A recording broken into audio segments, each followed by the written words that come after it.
we could be, and I feel like I am, witnessing the next like biggest historical event.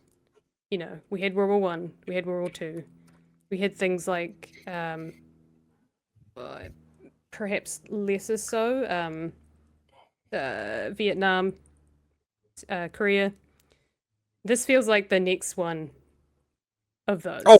100%. Probably more Like so World War One and Two, where you have like it's a global thing and there's a huge shift in things. But this feels like a complete shift in a different direction, and it could be the fall of the American Empire, and it could be the bolstering of Europe. And mm. I don't know. I kind of feel like I'm living through history a little bit. You know, like COVID, obviously yes, and all those things, but this feels like something different. You know.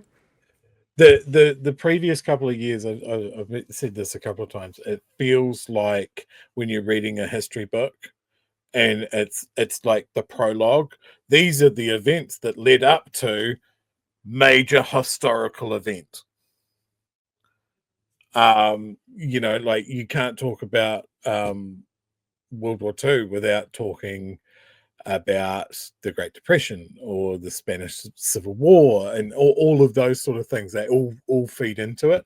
It's never just this one cohesive thing that people just point their finger on it, go, that's the starting point. You don't know until later. And this, I think you're right.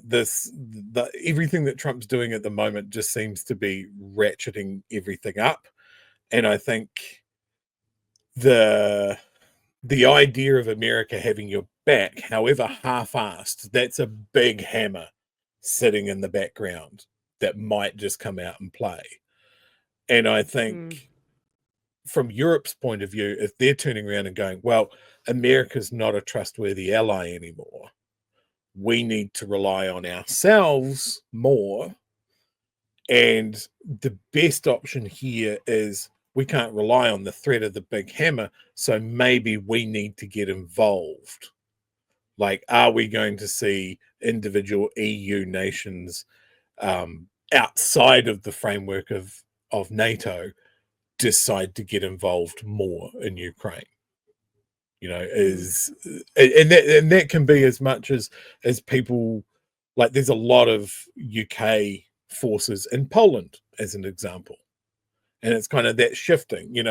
France is saying they might stage some fighters out of Germany. Germany's saying that they might give better weapons to Ukraine because they're not really worried about what America thinks anymore. All of those sort of flow on effects. But yeah, the years to come will show how it goes. But I keep coming back to an analysis that I saw, and there's been nothing that has convinced me that this isn't wrong. Russia's whole thing is they have a very big, long, exposed border from a territory point of view. There's no big mountain ranges or anything like that. It's just long and it's flat and it's very, very hard to defend. What they did during the Cold War is they brought that all the way forward into Germany and the Czech Republic, and they used mountain ranges in that area to sort of funnel. If anybody was going to have a crack at them, they'd have to come through these two different ways.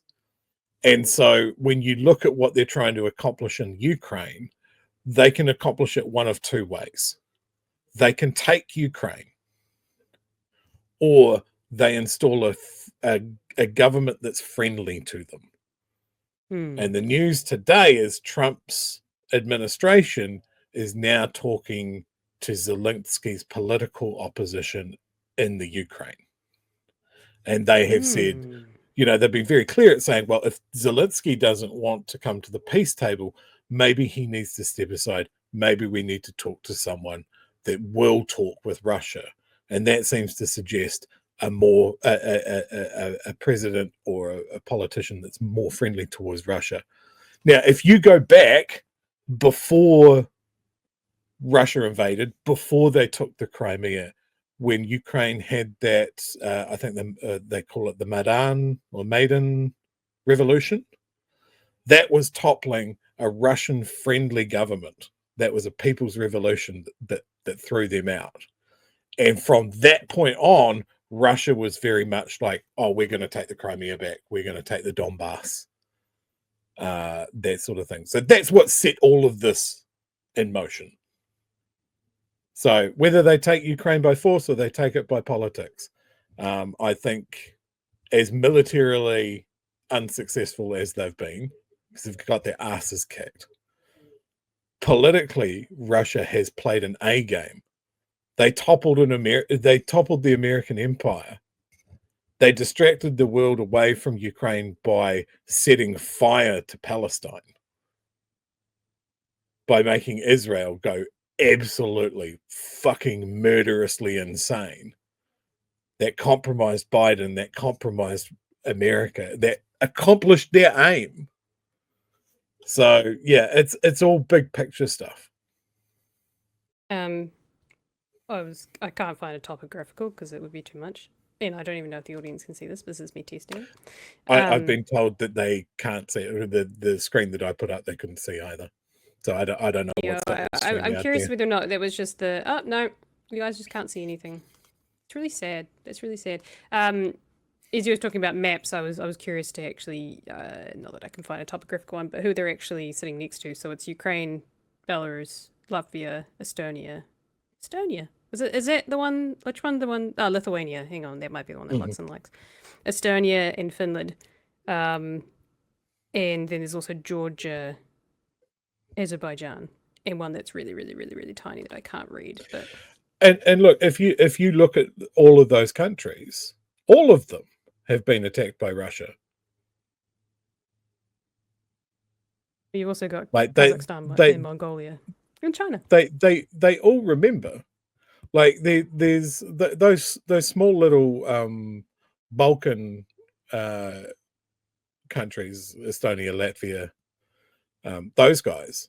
They are very, very small countries, but they spend a lot of their GDP on making sure that their military is up to snuff, because they know that they're going to have to act with a bigger military. So they do a lot of joint exercises and stuff like that. Finland is rearming and has a massive conscript army as well. They still do conscription because they still remember the last time Russia took a big fucking bite out of them. So yeah. Yes, I've been corrected. I always get these mixed up. Baltic, the Baltic countries, not the Balkans. That's near Greece. Thank you. The Balkans, the Baltic nations. Mm-hmm. Before we get into the next story, though, I would love to pick your brain about everything historical. I find it. I can talk about this shit forever. You're the spitting image of my brother and that sort of stuff. He spent much of his childhood watching. I would be wanting to watch the channel, Cartoon Network channel, and at my grandparents' place because the only place they had Sky.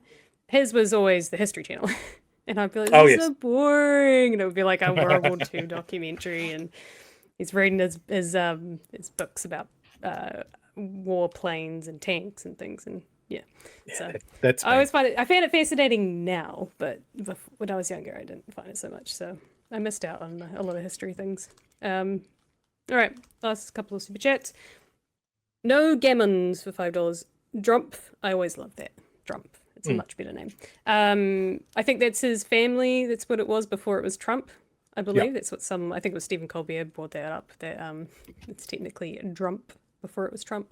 Now gets to live out his mob fantasies by running a protection racket on an ally, I assume, like a common street gang would a local business. Yep, absolutely. There's a really good video that I saw the other day, and I'd love to play it for you. But StreamYard wants to mess with me today. It's a little cartoon of little Donnie and the Russian money laundering, and it covers his activities since the late 80s, and how, if one had a suspicious mind, you might say that Trump has been completely compromised by Russian mob money since the fall of the Soviet Empire. And that's what built up his real estate empire. That's what made him look wealthy when he wasn't. And it all goes away if his friend, the authoritarian dictator that used to be in the KGB that would know these things, goes away. The other point that I saw that was quite interesting is an economic reason why Russia cannot just go to the peace table and call it a day. Their whole economy has pivoted into the war. Their unemployment numbers have gone down because everybody's gone into the army. Everybody that's not in the army is building tanks and guns and all of that sort of stuff. If the war stops, the soldiers come home and that war work stops, the Russian economy collapses completely. They cannot stop the war. Mm. And I thought that was a really interesting point of view, that there's the political reason for the war, but there's also an economic reason.